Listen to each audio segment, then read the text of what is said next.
రేవంత్ రెడ్డి గారు ఎట్లా మాట్లాడిన అసెంబ్లీలో ఒక్కసారి చూడండి ఈ మాట. మరి ఇది ఎథిక్స్ కమిటీకి రాదా? आपको क्या होने वाले कैसे होने वाले पता नहीं है। जो बड़वे को यहाँ भेज दो, बड़वे को कौन संभालना?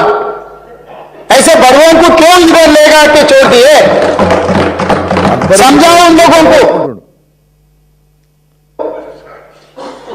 सिखाओ कुछ उन लोगों को।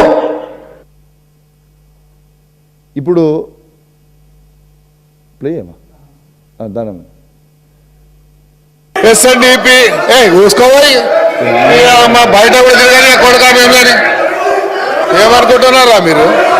మీ అమ్మ తోలు తీస్తా కొడుక ఒక్కొక్కటి తోలు తీస్తా ఒక్కొక్కటి చెప్తున్నా తోలు తీస్తా ఏమరే బయట కూడా తిరగని అని చెప్తున్నా నేను.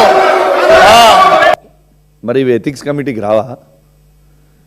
ఇంకోటి చూడొచ్చు, ముఖ్యమంత్రి రేవంత్ రెడ్డి గారే విప్ గారిని ఐలే గారిని పంపించి స్పీకర్ గారికి ఇట్లా చెప్తున్నాయి. నాయన్ రాజేందర్ రెడ్డి గారు ఎంత క్లియర్గా మీకు కనబడతా ఉంది. ఇవాళ స్వయంగా ముఖ్యమంత్రి గారు డైరెక్షన్లు చేస్తూ కింది నుంచి పైనకి పంపిస్తూ ఇవాళ ఇవన్నీ ఎథిక్స్ కమిటీకి రావా? ఒక కౌశిక్ రెడ్డిది ఒకటే ఎథిక్స్ కమిటీకి వస్తుందా? అసలు నేను చేసింది ఏంటిది? నువ్వు ఏం చేసినా ఎన్ని ఇబ్బందులు పెట్టినా భయపడేది మాత్రం ఎటు పరిస్థితులు లేదు. ప్రజల పక్షాన నిలబడి మాట్లాడుతున్నా అని నన్ను ఇబ్బంది పెట్టాలని నువ్వు అనుకుంటున్నావు. బరాబర్ నువ్వు ఎంత ఇబ్బంది పెట్టినా ప్రజల పక్షాన ఖచ్చితంగా నిలబెడతా, ప్రజల పక్షాన ఖచ్చితంగా నేను అడుగుతా. ఇంకోటి ఏమంటాడు రేవంత్ రెడ్డి గారు, ఇలా రాజ్ ఠాకూర్ గారిని రామగుండం ఎమ్మెల్యే గారిని లేపి మా దగ్గర కూడా కండలు తిరిగేటోళ్ళు బాగున్నారు, ఇలా కింద పడేసి ఒక్కటే దగ్గర కొడతాడు. కుస్తీలాట అది అసెంబ్లీయా లేకుంటే కుస్తీలాటనా? గౌరవ రేవంత్ రెడ్డి గారు, మీకు తెలియదు కావచ్చు, నీకు అన్నీ తెలుసు, తెలియనట్టు యాక్టింగ్ చేస్తాం అంతే. నేను స్పోర్ట్స్ పర్సన్, నేను జాతీయ జెండా మోసిన వ్యక్తిని.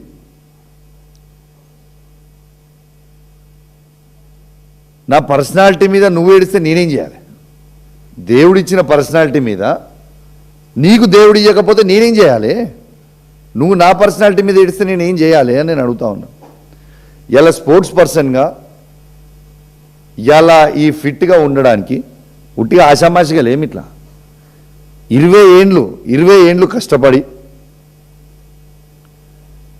నేను భారతదేశంలోనే ఇండియా క్రికెట్ ఆడుతున్నప్పుడు, ఇండియన్ టీంలో ఉన్నప్పుడు, రంజీ ట్రోఫీ ఆడుతున్నప్పుడు నేను భారతదేశంలోనే అండర్-19 ఇండియన్ టీంలో ఫిట్టెస్ట్ ఇన్ ద కంట్రీ ఉంటే, నేను ఫిట్టెస్ట్ ఇన్ ద కంట్రీ అంటే క్రికెట్ ఆడుతున్నప్పుడు ఫిట్నెస్ టెస్టులు ఉంటాయి, ఫిట్టెస్ట్ ఇన్ ద కంట్రీ ఉంటుంది. నా ఫిట్నెస్ మీద, నా రూపం మీద కూడా నువ్వు ఏడిస్తే నేను ఏం చేయాలి? దానికి బాడీ షేమింగ్ ఉంటుంది. హరీష్ రావు గారి మీద బాడీ షేమింగ్ చేస్తారు, లేకుంటే హిమాంశు గారి మీద బాడీ షేమింగ్ చేస్తారు, లేకుంటే కేటీఆర్ గారి మీద బాడీ షేమింగ్ చేస్తుంటారు, నా మీద బాడీ షేమింగ్ చేస్తుంటారు. ఇదేమి దీనికోసం నేను ముఖ్యమంత్రి చేసిరా అని నేను అడుగుతా ఉన్నాను. ఇలా స్వయంగా ఇంకొక ముచ్చట కూడా చెప్తా ఉన్నాను. రేవంత్ రెడ్డి గారు ఈ రాష్ట్ర ముఖ్యమంత్రిగా వండుకుంటూ ఆడ నుంచి నన్ను చూసుకుంటూ, విజువల్స్ అన్నీ కూడా అక్కడ తీయగలిగితే తీయండి, ఇట్లా మీసాలు తిప్పుకుంటూ నీ కాలు చేతులు ఇరగొడతా అని చెప్పుకుంటూ, కడియం శ్రీహరి గారు కూడా అనరాని బూతులు మాట్లాడుకుంటూ ఇలా కాలు చేతులు ఇరగొడతామని చెప్తుంది. మరి వాళ్ళ ఎథిక్స్ కమిటీకి రారా? ఖచ్చితంగా రేపు ఎథిక్స్ కమిటీ ఫామ్ అయిన తర్వాత ఇవన్నీ ఎవిడెన్స్ తర్రి మేము కూడా బీఆర్ఎస్ పార్టీ పక్షాన అందరి మీద ఎవరెవరు ఏమేమి మాట్లాడారు, ఏమేమి ఎంతమంది మాట్లాడారు, కాంగ్రెస్ పార్టీ నుంచి మొత్తం తీసి రెడీగా పెట్టుకున్నాం. మేము కూడా కంప్లైంట్ ఇస్తాం. రెండోది, అసలు మా పార్టీ నుంచి ఎవరన్నా ఒక్కరన్నా ఇట్లాంటి భాష మాట్లాడినరా ఒక్కసారి మీరు ఆలోచన చేయాలని నేను విజ్ఞప్తి చేస్తా ఉన్నాను. ఇలా దళితుల గురించి మాట్లాడుతూ ఉన్నాను.